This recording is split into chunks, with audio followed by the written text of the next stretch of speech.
Welcome back to A Defense of the Awkward Moment. Joining me again is special and beloved guest, Michael Zupon, and the other little noise that you hear in the microphone is my cat Tinker, who refuses to leave us alone. But you know, you'll have that the little golden tail that you sometimes see in my videos. That's her. So she'll be joining us today. American Gods. Holy crap! First off, spoiler alert. Because I don't intend to contain myself at all while we're while we're having this discussion.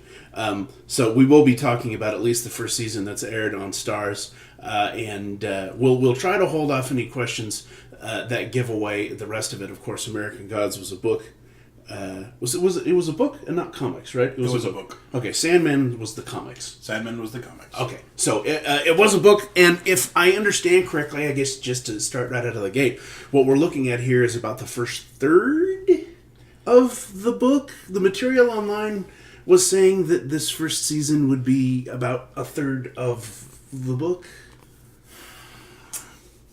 a third, if not a little less. Oh. Because there's some stuff in the book I don't know if they're going to get to in the show, but there's some stuff in the first parts of the book that they have not gotten to yet. Specifically, some specific American-style myths and mythologies. Native American, early American myth. Because at this point, my cat's licking my computer monitor. Because at this point, we've got Norse gods. We've got, we'll go ahead and say... Persian. Norse gods, Persian gods. If it's Vulcan, that'll be Roman, because I believe the Greeks called him Hephaestus. Mm-hmm. Irish. Okay, so what a wonderful segue into one of the first questions, actually, that I wanted to talk about here. The name of the show, obviously, is American Gods, but Mad Sweeney... not a god. But he is a myth. Okay. Specifically in episode 7, A Prayer for Mad Sweeney, you see the time-shifted Emily Browning character. Who's the most adorable thing on the planet with her freckles and red hair. Little thieving orphan Annie. Specifically, she doesn't worship gods, but she always leaves offerings to the fairies and the elves. And specifically the leprechauns. So, gods and deified critters. Yeah, the whole leprechaun thing. And while we're talking about deified critters, while we're talking about demi... Wow! Cat, stop licking the monitor! That can't taste good. It's not going to stop you from doing it, is it? Oh, don't start licking the microphone. No, it just has to headbutt it. Okay, good. While we're sitting here talking... Thank you, Tinker. While we're sitting here talking about semi-deified, critters. Demi-critters, if not outright gods, then certainly demigods. The Jinn. The genie, I've heard some people refer to him online as an Ifrit. I think he's supposed to be a Jinn. One of the above. I think he's referred to as a Jinn. So, did I completely miss, and understanding that we're trying to avoid, I guess first and foremost, is the Jinn a part of the book? Yes. That whole scene with the cab driver is specifically in the book. The follow-up is not. So there is going to be a follow-up, which is, when you say the follow-up, do you mean with... the cab driver looking for him. Okay. It's a one-shot encounter. The Jinn and the cab driver have a night together. In the morning, the Jinn has taken the Iranian guy's identity and moved on. They swap identities. Oh, so they swap identities. Is that what that was supposed to signify? That's what that whole thing is. And I don't know if... And it's never specified in the book or detailed if that's how the Jinn gets on in life, or he saw an opportunity because the one guy was a salesman, just getting started, and the Jinn's like, hey, I'll take his life and move on.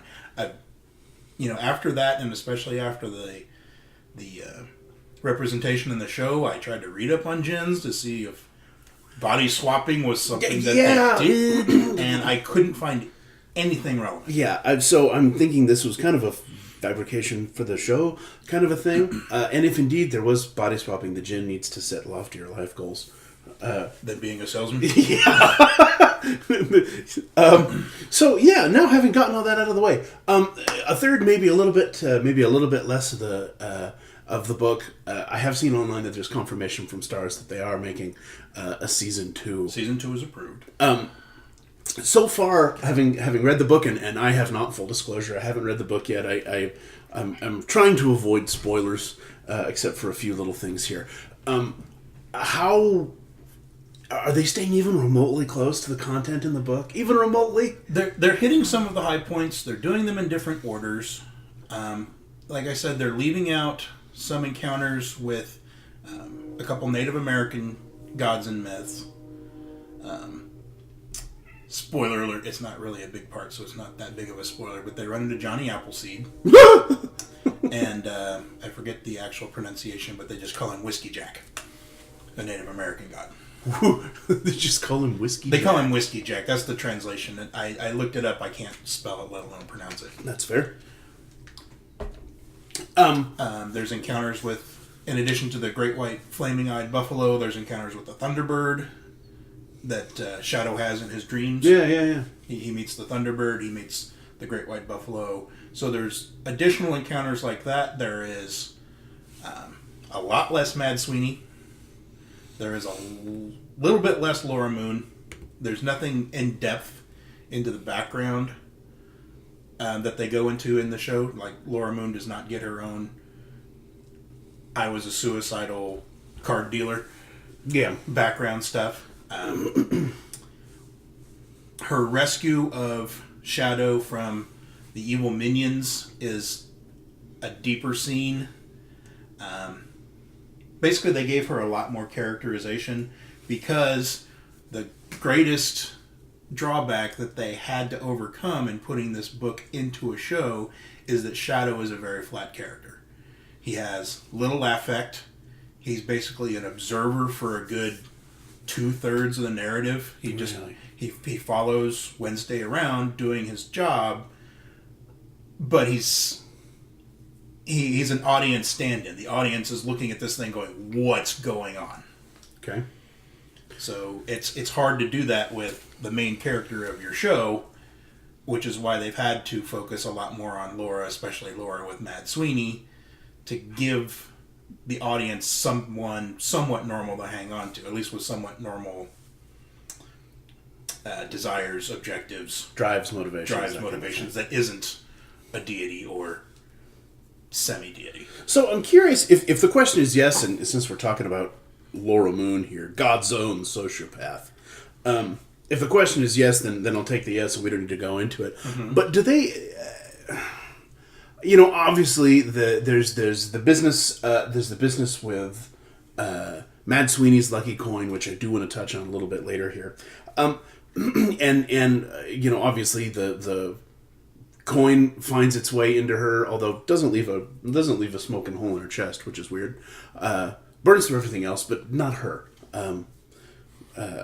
So the coin gets to her. Obviously, it brings her back to life, and a jaw-droppingly amazing scene with Anubis. Everything about Anubis and Jackal is Fantastic. It just makes me clap my hands. Wild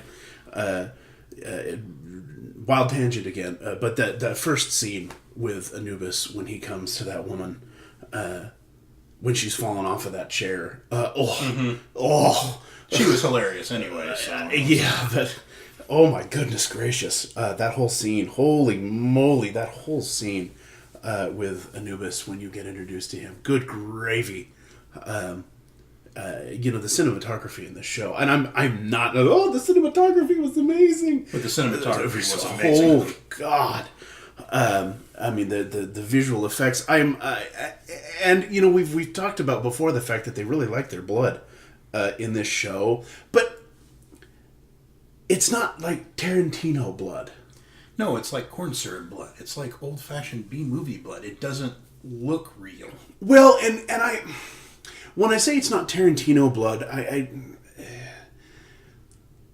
for me anyway, and I'm sure that I'll take some heat for this later by saying it, there's nothing artistic about Tarantino blood. It's just it's comical and it's obnoxious. Yes. For me, for my money anyway, it's comical and it's obnoxious. The bloodletting in American Gods is almost hyper stylized, and it's just beautiful. It's almost mythic, which is what I'm sure they're aiming for. Yeah, the whole scene when Laura is taken out, the faceless minions. Yeah, the faceless minions. It was just absolutely stinking gorgeous. It was absolutely gorgeous. We've gotten off track here again. So obviously, there's the coin. She gets sucked away from the scene with Anubis. Fantastic expression on his face. But then she comes back as an all-powerful zombie that seems to be decomposing in spite of the coin that's inside of her. Does she find her way into the coin in the book? Yes. Okay. The part with the coin is exactly the same. Sweeney gets drunk, shows Shadow the trick of pulling coins out of thin air. Mm-hmm. Unfortunately, gives him the wrong coin. Shadow throws it onto Laura's grave. Actually, I think he puts it in the casket with her. Oh. And he goes to the funeral, puts it in the casket with her. Somehow they got an open casket funeral after all of that mess. Yeah, no doubt. And then she comes back as a revenant. And yes, proceeds on her merry way. For lack of a better term. And is it just accepted that she's got super strength because she's a revenant? Yes. Oh, all right then. She's a zombie. Zombies have super strength. All right then. Zombies have super strength. I confess, I'm really looking forward to the further decomposition of Laura Moon and how they're going to handle that in the TV show. Yeah, it gets pretty nasty in the books as well. Because the whole maggots thing, does start coming up. She does start coughing them up. Noted. Can we talk a little bit more about the chlorofiend in the police station? Okay. Did I completely... that was something else. And you know, we had kind of a difficult time understanding the speech that Wednesday was giving Shadow as he was pulling something that I really kind of felt that whole sequence was very Matrix-ish. Yes. With them trying to pull the squid out of Neo. I mean, Shadow was one away from being... Yes, away from being a Keanu. The chlorofiend, for all the Jim Butcher fans out there, whatever the heck the arboreal seed thing was. Yeah. Is that going to surface later on in the book? Is that a part of the book? Is that scene part of the book? No, that whole thing is not part of the book. Okay, so we have no effing idea at this point what that the hell was that thing is. And if it was going to resurface again. Holy shite. Okay, noted. Mystery number one for season 2. Yeah, I don't quite understand that whole sequence because if there was a wood god, Mr. Wood, as Wednesday calls him, you would think he would be an old god. You would think he would be a very old god, and quite frankly, given what Eoster demonstrates in the last episode, you'd think it would be her. They got some god.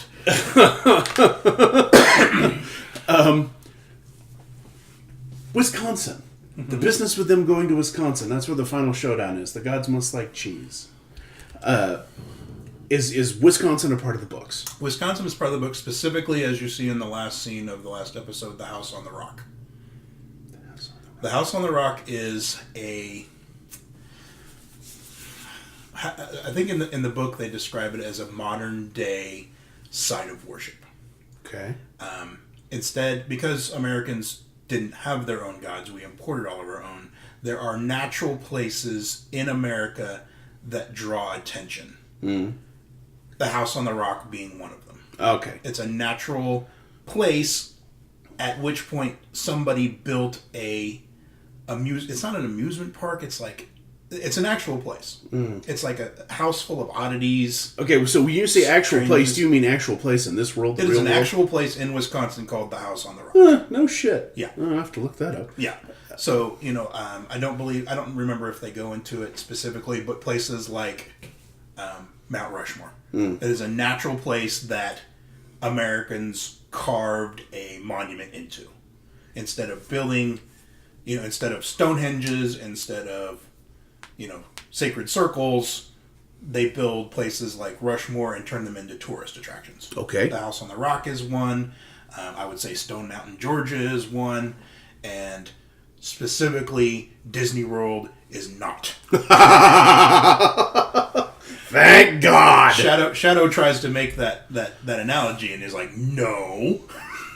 Disney World is something in the middle of a swamp that somebody built to make money. It is not a natural point of focus. That's amazing. Of faith, of belief. So the House on the Rock, do they cover? I mean, obviously you know they're you know where they're going because you've read the books. Do they cover the House on the Rock at all? Did I just completely miss that? It's the last scene of the last episode. There's a line of cars waiting to turn into... Oh! Okay. I just thought, look at... Which, that arouses another question. And it's curious that I would use the word arousing because I'm going to ask a question about Bilquis. And about what the hell is Bilquis up to? Although the quote about... what was it? Something about Technical Boy. Something hands-free. Something vagina nebula. Yeah, well, it's their version of Tumblr, which was actually called Sheba or whatever, right? I just... Yeah. Boy, howdy. I nothing will make me happier. Very little will make me happier than something horrible happening to fucking Technical Boy. I don't know if they went out of their way to make him the most irritating. Is he that bad in the books? Oh, in the book, he's a fat, pimply kid. It's even worse. I nothing at this point would... When Media knocked his 2 front teeth out... It was a stand-up and cheer moment. Oh my god. As if you didn't love Media already. After the frickin' David Bowie scene. Holy crap. Gillian Anderson is a total smoke show anyway, but that she went and did that. It was it's so good. So very, very good. So what is Bilquis up to? Yeah, and obviously Techno Boy wants her to go and shag somebody somewhere, and obviously we haven't found out about that yet. And that's one of those things that we're not going to talk about, at least not until the end of this clip. Mm-hmm. Anyway, because you clearly know and the rest of us do not. So yeah, a prayer from Mad Sweeney.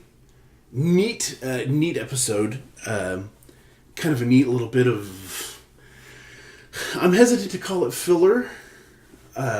But I don't know if they did that to create a little bit more empathy for Mad Sweeney and his relationship. He needed it after all the abuse he's taken. Yeah. Holy moly, all the abuse that he's taken. Man got lifted up by the berries. Yeah.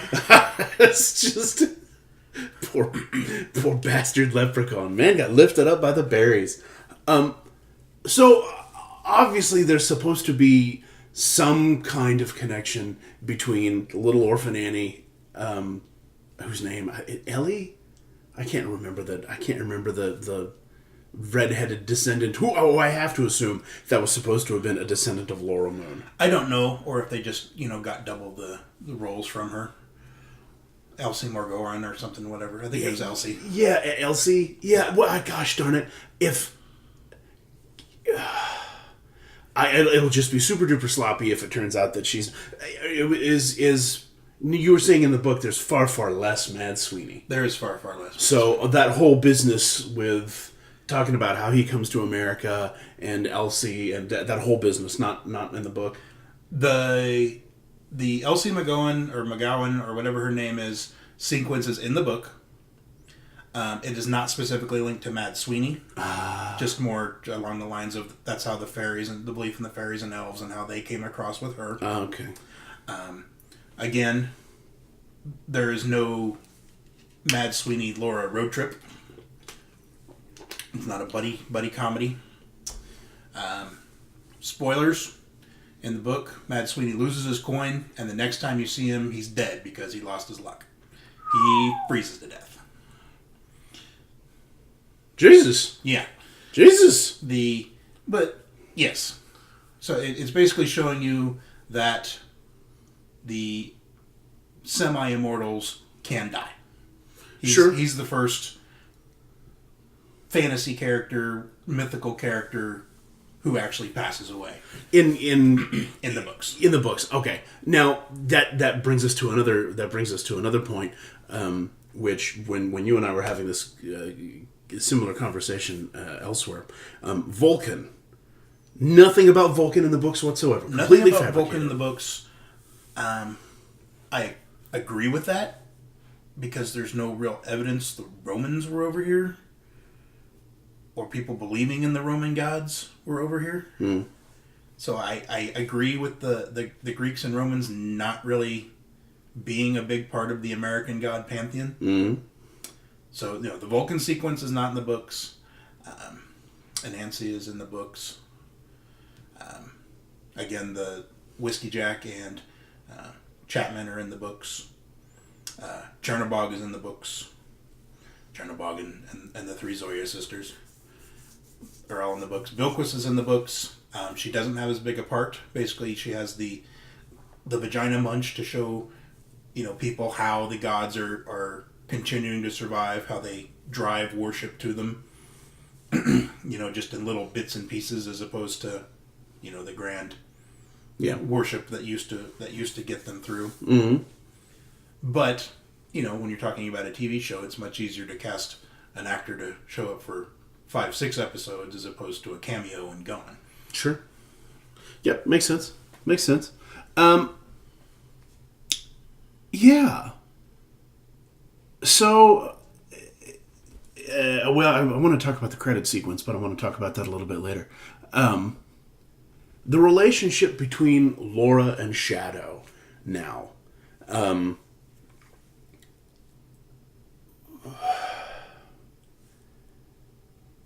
Clearly, there is some connection between Laura being... I'm curious about why she perceives Shadow as the son.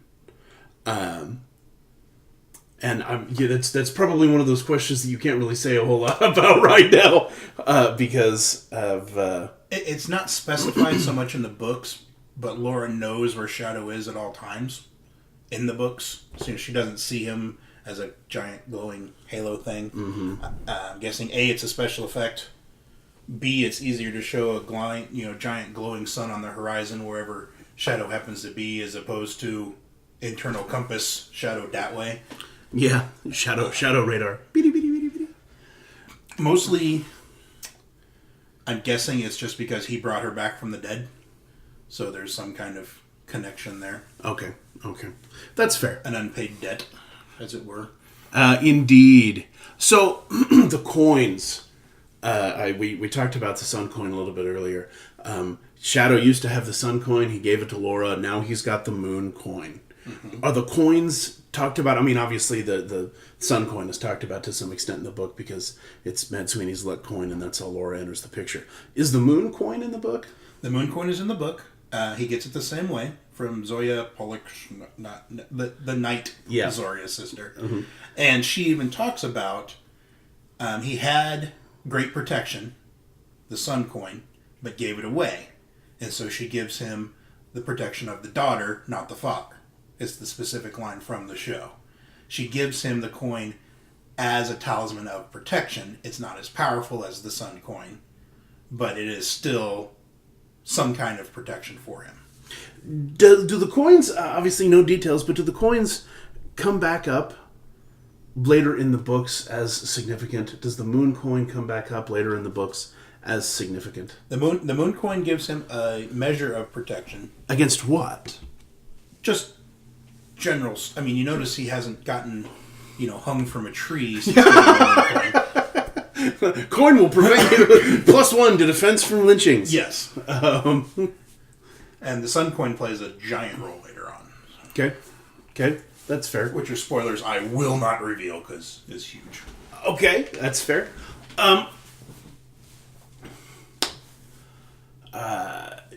Now is when we get to the more spoilery things, because I had to know. So if you've watched the first season of the show, but you haven't read the book yet, then you should absolutely stop listening.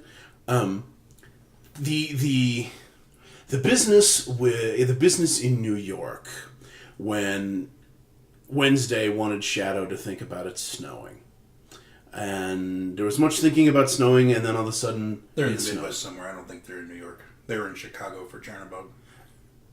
Okay.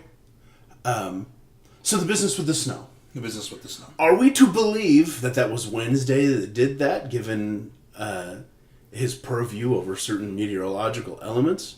Or are we to believe that this is Shadow that was doing this due to his status that will be revealed later on in the show? In the books, Wednesday starts to lead Shadow down a path of, I guess you would call it, mental exercises along that kind of thing. Yeah. The snow thing is one of them. They didn't really go into it you don't really see it in the show, but when they're robbing the bank and the cop calls and he pretends to be the security manager, before he does that, Shadow goes through an entire process of building this guy's identity in his head.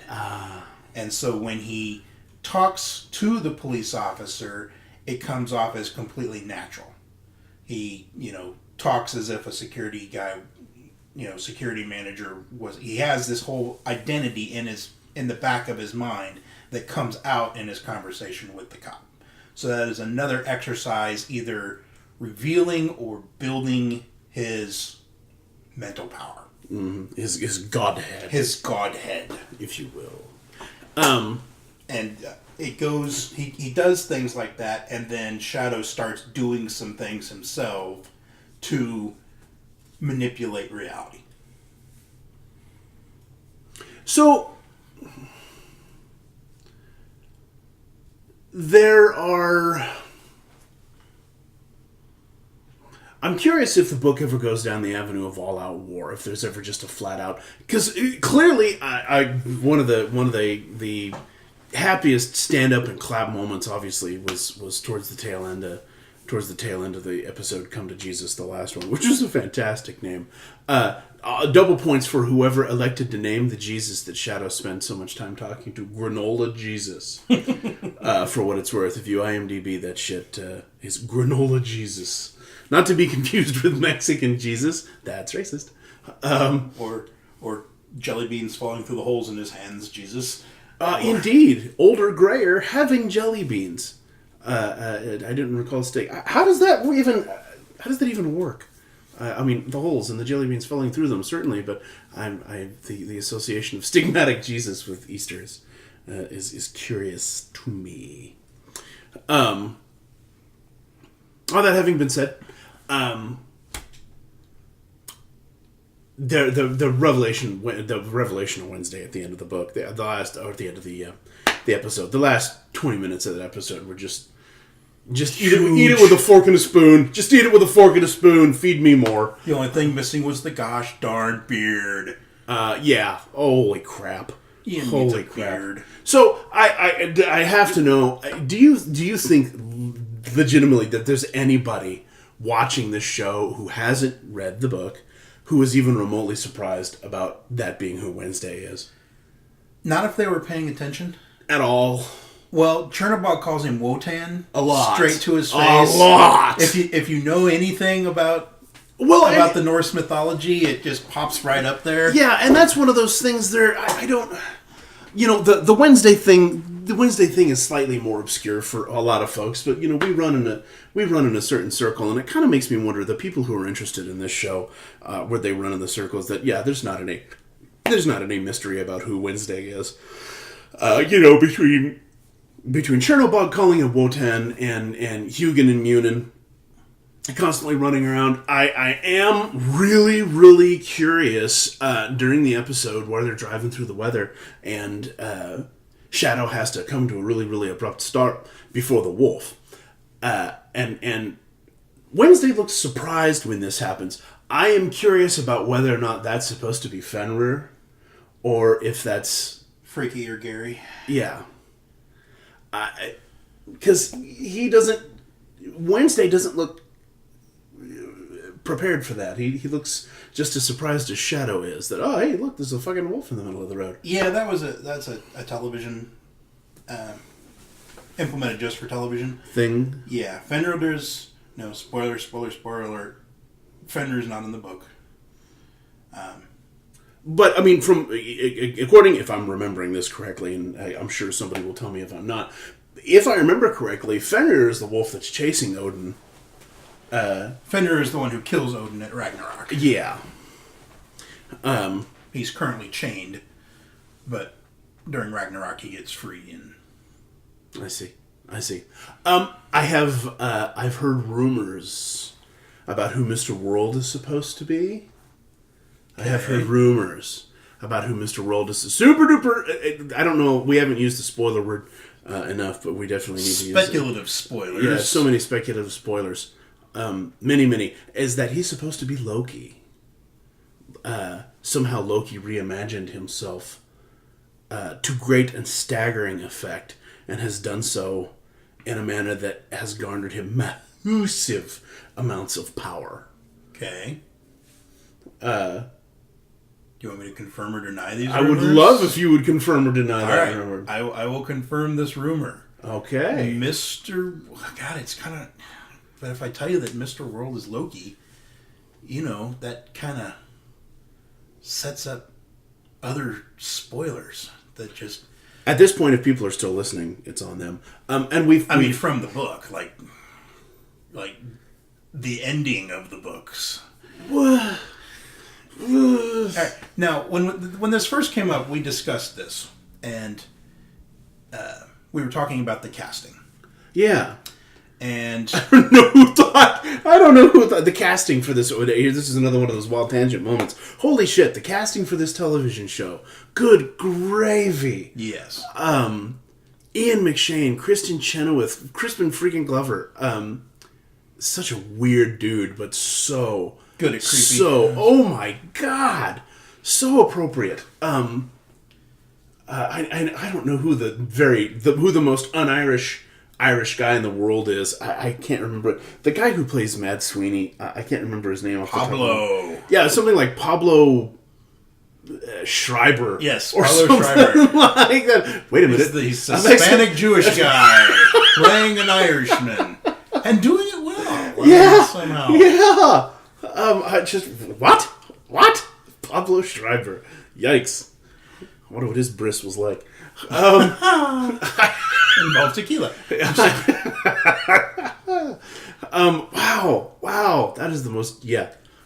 So many different places that conversation could go. None of them are appropriate. But to get to this point. Yeah. We were talking about... Early on, I did not know that Crispin Glover was in the show. And then you mentioned he was Mr. World. And that confused me for a minute. Because, here's the big spoiler... Shadow's buddy in prison is named Loki Lysmith. Oh, shit. He is Loki, is Mr. World. But the actor was not Crispin Glover, so that's why I was confused. Okay, that's a little brain bakery, though. Wow, I almost wish I didn't know that now. See? Wow, that opens up so many other doors. And it works in the book because his name is spelled Lowkey. Yeah. Like, he just keeps things low key. Wow. That's what he talks about constantly.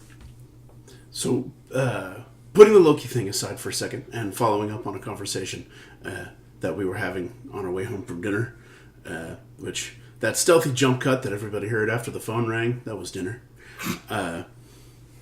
Yeah, professionals. Modern day American gods. We were discussing. We talked about how it kind of makes sense that with the exception of Vulcan, that it kind of makes sense that no Greek or Roman gods were represented here because they really didn't come over to America, not like the old Norse gods did, or some of the superstitions about the Fae, especially with young adult novels being what they are, the Fae and leprechauns and whatnot have you. So I can dig all of that, but we were talking about why there weren't some of the other gods, both young and old. present in this, and whether or not they would qualify as a young god or they would qualify as an old god. And if we're talking about America, one of the first things that I brought up was gluttony, because Americans love their food, but that's not a new god. When you and for the most part, when I think about gluttony, the immediate religion that I think about is the Greeks and the Romans with Bacchus and Dionysus. Has it really represented in any other religion? I mean, you would have the gods of the harvest festival, but that's less. That seems like that's less about gluttony and more about the Demeter, and I think Demeter's again the was Romans, Hestia. yeah. But if you look at things like state fairs, let's deep fry everything in butter. If that's not a worshipping of the god of gluttony, nothing is. That was a worshipping of the god Paladine. Funnel cakes and corn dogs and anything dipped in batter. And I'm not saying it didn't. I'm not saying it didn't come over here. Yeah. I just can't think of when I think about a god of gluttony and a god of indulgence, I think of either Bacchus or Dionysus. Yeah, and I don't know if there are any other equivalents, but there's definitely some kind of one of the gods has dominion over eating, and I need to find him and stab him in the eye. Either that or get my back pay because that sumbitch owes me. we've been worshiping for a while. We've earned at least a miracle. We've got frequent flyer miles to the buffet table. And I haven't traveled internationally enough to know, but do other cultures have the all-you-can-eat buffet? I am given to understand that that's a distinctly American thing. So there's definitely a god of gluttony, and if Americans didn't invent him, we are refining him to his highest power. We are concentrating the god of gluttony. Something else that you mentioned was cars. Cars are definitely an American god. So I'm curious at that point. And I don't know if it's the same god, but motorcycles. Would they be, motorized transport of some kind, the petrol head? I'm curious, would that be a new god, or would that simply be an old god reinvented, kind of like Vulcan? I think it's definitely a new god. Beforehand you would have coaches and, even the people that owned the coaches never drove them. That was something that you bought to be driven around in by your manservant. That's fair. And your footman. But when cars came to America, they were instantly being put to use to racing, and people were tuning them and trying to make a faster car and a faster car. To the point where, road racers were dangerous because they were too fast and too lightly built and, couldn't handle a crash with a running leaf. I guess in deference to your point, Ford actually, it was kind of a neat, they made a documentary a couple years ago about the Mustang, and it was just called A Faster Horse. Exactly. Yeah, I could see that. And especially if you throw in the motorcycles. I mean, what is Harley Davidson but a cult to the god of motorcycles? It's true. Motorcyclists in general. That's a thing. As somebody who has ridden before, as somebody who has his motorcycle endorsement, and a cult is that's not a car thing. We talked about it being. I mentioned motorized transport earlier. Motorcycles, I think, would have to be a part because that's definitely a cult thing. Oh yeah, cars is if there's not a separate god of motorcycles, he's definitely part of the god of cars. Yeah, because and that's a. There are lots of people that ride motorcycles, but man, if you talk to anybody who rides a motorcycle, that's somebody somewhere drank the Kool-Aid. There's religion there. Yeah, that's right up there with the. There's definitely religion, and his brother is the god of manual transmissions. Yeah. Probably a Germanic god. What are riding? You see 200 guys on bikes. They're not even going fast because then they can't stay in a pack. But you just see this horde of motorcycles going down the road. I mean, what's that but going to Mecca? Sturgis. You know, it's a Sturgis. pilgrimage. Exactly, a pilgrimage to Sturgis. Yeah. Nope, can't argue with that. We talked about cars. We talked about gluttony.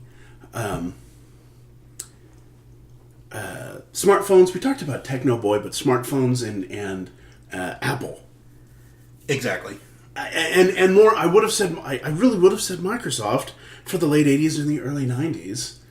But I don't know if those are just different facets of the same God, because I mean that's where you get into, the fine distinctions. Like with the motor God. Is there a separate God for pickup trucks, hot rods, and motorcycles, or are they just three facets of the same God? Monster trucks, demolition derbies, drag racing, Tractor pulls, NASCAR. All worship the horsepower. Is it one God of horsepower, or does he have, a pantheon? Gosh, there was Anthony Hopkins did a movie a while back called The Fastest Indian. Fastest Indian. Yes. And I want to say they were carburetors in the shed that he had where he was tuning his Indian. He had one shelf that was just devoted to. I think it was just destroyed carburetors that he had blown off of his engines, and carved into the wall behind the shelf was offerings to the god of speed. Exactly. So yeah, that definitely. We also mentioned we talk about Apple and Microsoft and whatever, and I coders, programmers, anybody who builds things. I'll go ahead and use a wider engineers. Be you somebody who's building a program. The builders, the makers. Yes. The God of makers. Anybody who said, "Oh God, please don't let this." All those guys pray. I don't care how many engineers say they're atheists. When they're hitting the compile button on their code, they're praying. Yeah, and when they realize that their all night code binge didn't save properly, they're certainly cursing. There's definitely cursing because they didn't perform the ritual correctly. The other thing that we talked about was sports. Again, I think that might be separate gods because they wax and wane. The god of boxing used to be king in America, or at least one of the top two. Pugilism, yeah. But has since faded. The god of horse racing and boxing used to be the two biggest spectator sports in America. No longer. Because they've been supplemented by first baseball, then football. And I would argue that, in the vein of talking about American gods, I would argue that media was largely responsible for that. Why would media change her, grant her favors differently? No, I'm not necessarily arguing that, but I just from a purely philosophical standpoint, you talk about boxing and horseback riding being two of the bigger sports before baseball and football rose in popularity, and I would argue that the presence of media was one of the things that did that, because between the radio and baseball games, I mean, there's still something nostalgic about listening to a baseball game on the radio. Mm-hmm. And I think it's because watching baseball is boring. But the radio announcers have to do something to fill the silence, and so they are entertaining. Slightly more entertaining. But yeah, so the boxing and the horse racing were both big in the radio. For some reason, they were supplanted by baseball, which was also a radio beginning sport at least. Television then? Television led to the rise of football, because football is a visually entrancing sport. Sure. It requires you to be able to see everything. In baseball, you're only focused on two people. The pitcher and the batter. Two guys most of the time. Yeah. So, sports as a whole, or would there be a separate god for baseball and a separate god for football? I think there's separate gods for baseball and football. And then you have to ask the question: are we just talking about majors, or are we talking about college? I think probably that the god of football covers both. Just because, especially for college football, the greatest college football players feed into the pros. Some people will follow a team if they have a player from their, alma mater on them. So, one god for football. One god for baseball. One god for baseball. Who never really entered besides the College World Series. Yeah. Nobody really pays attention to it. But Little League does. Indeed. So, the god of baseball did Little League So and does Major League Baseball and somehow loses power in between ages 15 and 20. So now we have to ask the question. We've talked about baseball. We talked about football. Now we have to talk about basketball. Is there a god that even pays attention to the NBA? Or is he entirely devoted to KU? Oh, a lot of people watch professional basketball. The Jordans, Well, that's fair. Bird and Magic, and But that's tough, though. Is there? I mean, that's an excellent point. The Jordans, the Birds, the Magics. The last time we took the Dream Team to the Olympics with Scottie Pippen and all them, and the last time we were competitive internationally at basketball. Anymore, they rampaged through the last Olympics. Did they really? Oh yeah, right. They started doing dream teams again. They had a little nadir when a lot of the top stars didn't want to play, but they're doing just fine on the world's level.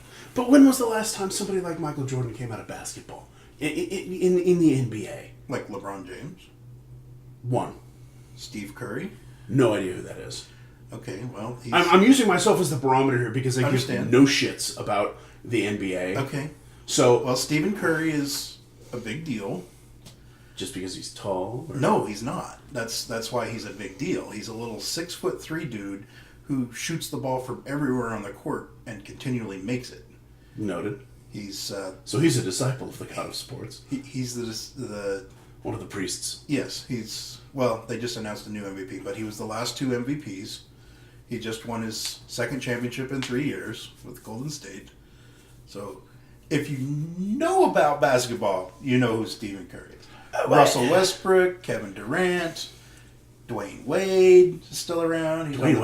He's on the backside of his career, but he's still around. Wasn't he the guy with the sunglasses from a different world? Something like that, yeah. But I thanks for getting up by the microphone, Tinker. Come on.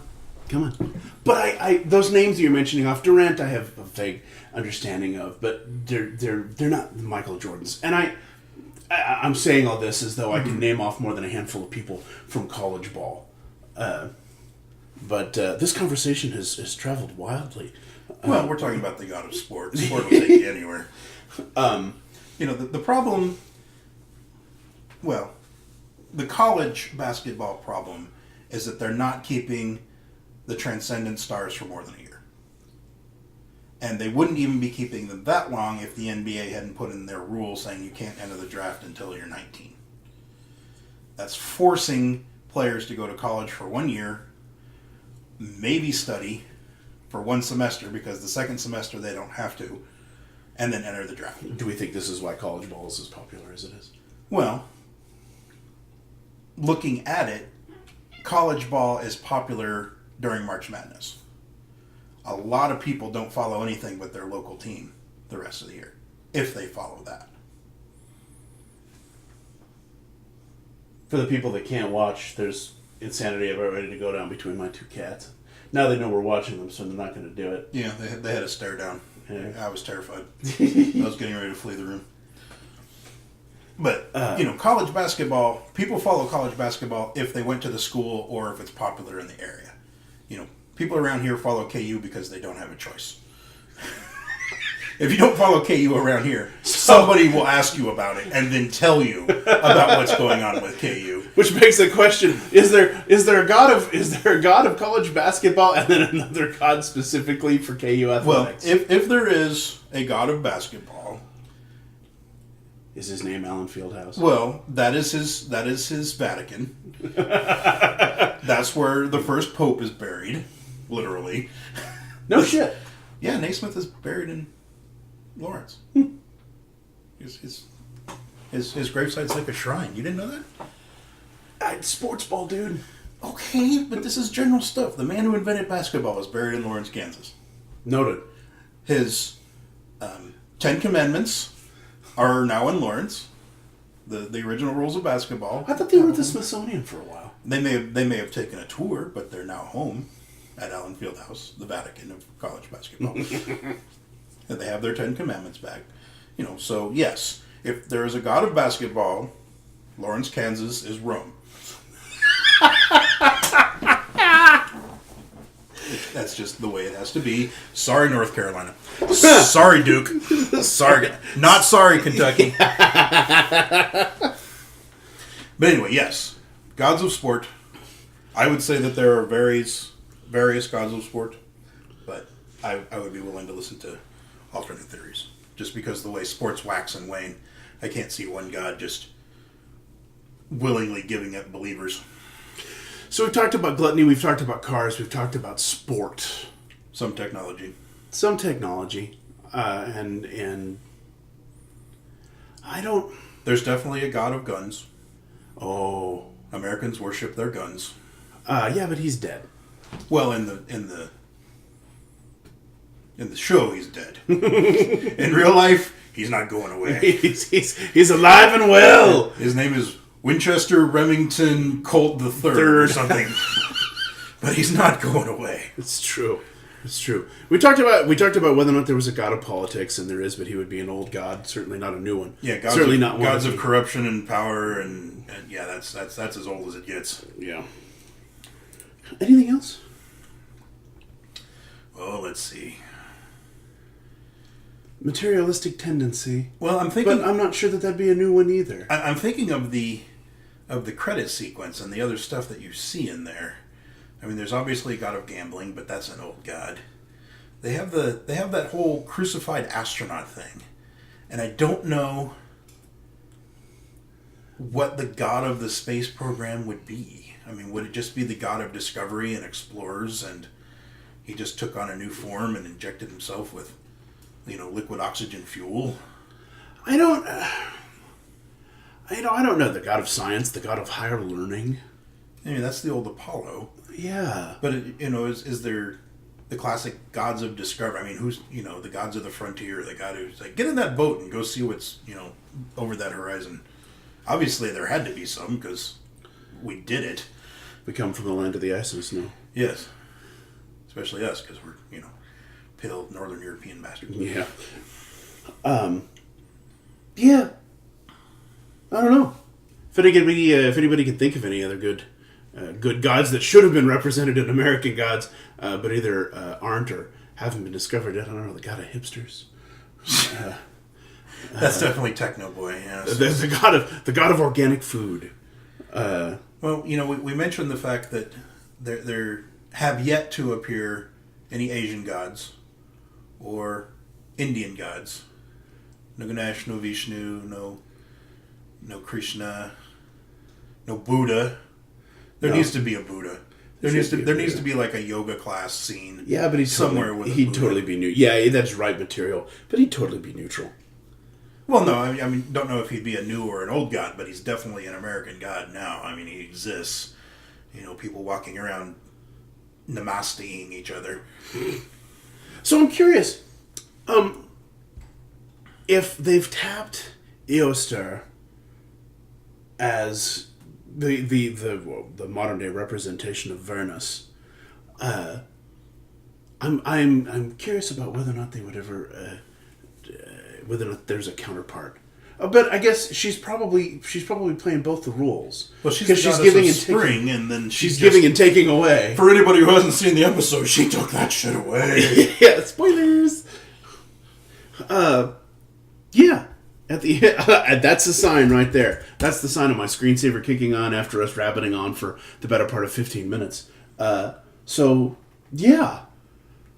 Want season 2 desperately. Want season 2 now. Yeah. 10 episodes is no good. What's even worse, we only got 8. 10 episodes would be better than what we got. I'll take an extra 2 episodes. Anything really, we want to... Do we have any kind of a timeline for season 2 yet? I might have to look it up. I presume they got the go-ahead to film about after the 3rd episode, so if they're going to work on it, I presume they do it now.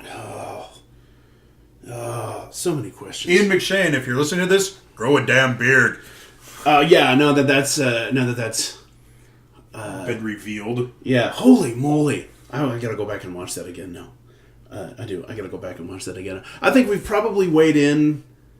At close to an hour and a half on this. So I'm going to go ahead and put the pin back in this grenade. Yeah. Thanks for listening. Tune in here, hopefully in about a week. We're going to do another roundtable for Wonder Woman when I finally get my rotundus ass into a theater to see it. Speaking of Greek gods. Yeah. We might just have video for that one. But until then, if anybody's got any questions, any comments, or any scathing rebukes, feel free to leave them in the comments. Thanks for listening.